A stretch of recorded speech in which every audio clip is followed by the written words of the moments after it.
Antes de a gente liberar o professor Walter Mairovich, eu queria só trazer mais uma pauta aqui que eu achei extremamente importante, que está na coluna da Mônica Bergamo de hoje, e não tem a ver com os Estados Unidos, mas tem a ver com a situação relacionada a Israel.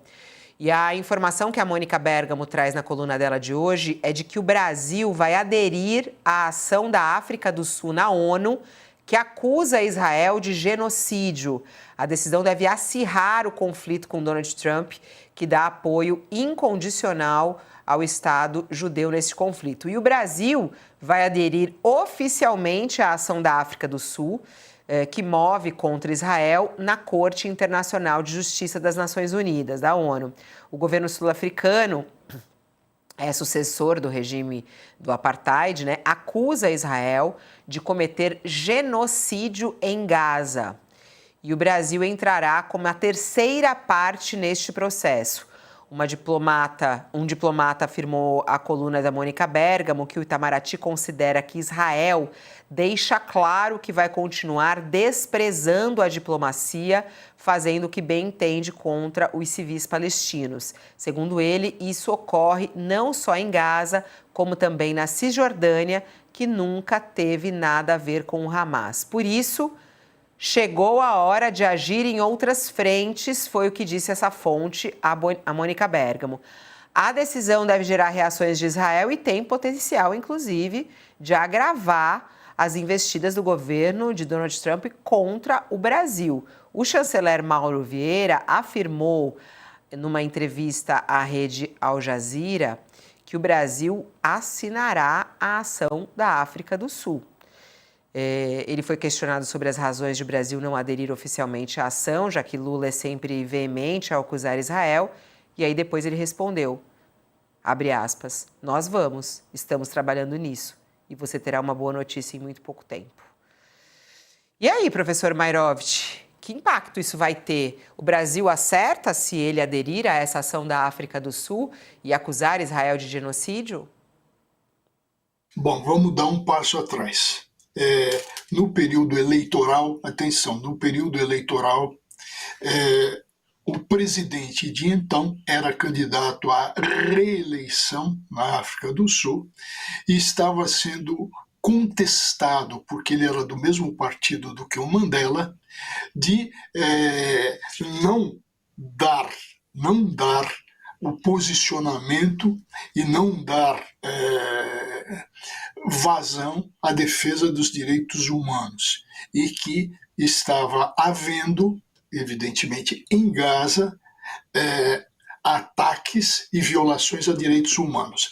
Então, o que fez o presidente e então candidato?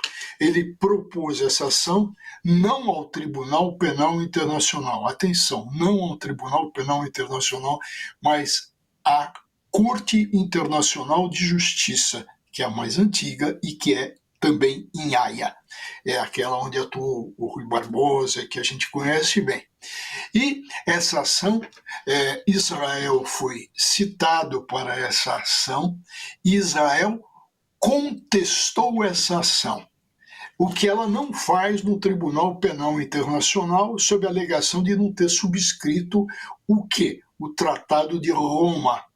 Então, não reconhece a jurisdição do Tribunal Internacional, mas reconhece a jurisdição da Corte, inclusive é um dos subscritores da Corte Internacional de Justiça. Contestou a ação. Nessa contestação tem toda essa história do interesse eleitoral, que foi positiva, porque houve a reeleição.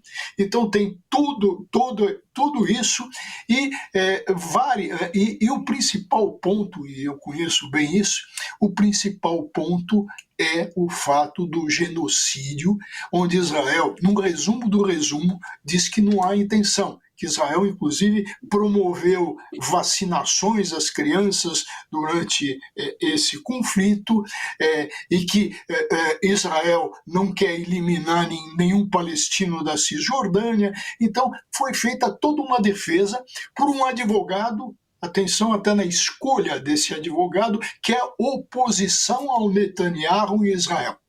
ele vai e faz toda a defesa de que não há genocídio. Então, diante desse conflito entre Israel e África do Sul, o que faz o Brasil? Dá um tiro no pé se entrar. Porque ele está reduzido ali, o litígio está no fato do genocídio. Como o Lula tem dito que há genocídio e tem batido nessa tecla do genocídio, tem se posicionado nisso, resolveu mergulhar nessa ação. Talvez para ter aí um brilhareco, atenção, para ter um brilhareco internacional. Agora, se a gente pensar em termos de direito internacional público, chamado direito das gentes, a grande maioria dos juristas dedicados ao direito internacional apontam para nesse massacre, atenção, nesse massacre que está acontecendo em Gaza, com relação a esse sanguinário desse primeiro-ministro Benjamin Netanyahu, estão apontando o quê? Crimes de guerra e violação a direitos humanos. Não se toca no genocídio. A questão é essa no resumo do resumo, Fabiola. Walter Mairovich, muito obrigada por colaborar conosco aqui nessa segundona. Posso dizer uma coisinha só? Pode dizer o que quiser. Josias, é para o Josias. Josias, você viu como a Fabiola ficou contente com o Trump quando ele disse que o Pelé era o maior do mundo? Por que será, hein? Porque eu não tenho poltronas verdes em casa. Se tiver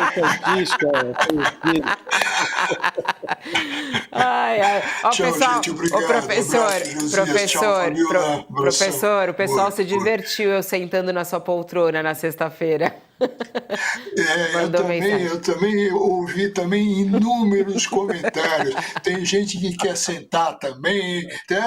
Privilégio da Fabiola. Qualquer dia eu vou aí na sua casa e vou no seu escritório, vou fazer o programa daí. A gente vai fazer vou aqui fazer um tour, a gente vai para Brasília, cada dia eu num lugar nessas casas, que eu acho bem legal. Olha, já estou esperando com um cafezinho italiano Illy, bala de goma que eu sei que você gosta, e uma outra surpresa que eu vou deixar, tá? Já sei o que é, mas vou deixar. Então, pode ser bandeiras do Palmeiras, pode ser tirar esses livros daqui atrás e colocar piquitos, alguma coisa vai acontecer. Vamos pensar. Tchau, professor. Tchau. Até. Ó, Josias, a gente daqui a pouquinho vai voltar a falar sobre o assunto do dia, que é justamente como que o Brasil vai responder aos Estados Unidos. Mas antes, só queria uma opinião sobre isso, da coluna da Mônica Bergamo, que o professor Mairovich estava explicando, de como vai ser o impacto, né? Ele estava falando sobre do ponto de vista do direito internacional, mas do impacto político, se o Brasil realmente aderir a essa ação e se juntar à África do Sul e chamar Israel de um país genocida. Como é que vai repercutir isso para o governo Lula? O Lula deve ir por esse caminho, Josias? O Lula vinha chamando a ação de Israel de genocida em Gaza há algum tempo, né? E a expressão utilizada pelo presidente brasileiro soava exagerada, porque ninguém tinha dúvidas de que Israel, que o regime, não se deve confundir o governo Netanyahu com o Estado de Israel. Israel cometia crime de guerra na faixa de Gaza. Não havia muita dúvida em relação a isso, que o gabinete do Netanyahu tinha empurrado Israel para o cometimento de crimes de guerra na faixa de Gaza. As atrocidades desde então, elas se avolumaram, Fabiola, e hoje já há no mundo quem não considere exagerada a expressão genocida para definir o que ocorre em Gaza. Então o Lula ganhou adeptos nessa sua definição. De fato, o que está acontecendo na faixa de Gaza é uma atrocidade à procura de uma definição. Era crime de guerra há bem pouco, se transformou numa atrocidade humanitária. Hoje as pessoas estão morrendo, estão sendo assassinadas no instante que pegam comida. O Israel, o gabinete de Netanyahu, utiliza o socorro humanitário como arma de guerra. Então só nega comida a crianças morrendo de inanição na faixa de Gaza. Então, evidentemente, o crime que ocorre na faixa de Gaza, ele ganhou nova proporção. Agora, o Lula, quando resolve transformar o seu conceito pessoal numa decisão do governo brasileiro, aí ele, de fato, joga o Itamaraty numa ação que corre na ONU por iniciativa da África do Sul, numa posição que não tem volta, né? É uma decisão de... uma opinião pessoal do presidente se transforma numa decisão de governo. Nisso, o presidente talvez esteja cometendo um erro, Fabíola, porque a posição do Itamaraty a essa altura tem pouca relevância no que diz respeito à definição, ao deslinde, à resolução da encrenca em Gaza. E o Brasil se distancia daqueles países que podem interferir no processo. Quando ele toma um partido, aí como decisão de Estado, como decisão do Itamaraty, quando o Itamaraty assume uma posição nesse processo movido pela África do Sul, aí perde completamente a autoridade para ter voz numa eventual negociação de solução para Gaza, se é que ainda há alguma solução possível para esse conflito, Fabíola. Então, o Lula transforma uma posição que ganhou adeptos no mundo, essa de que há um genocídio na faixa de Gaza, numa decisão de governo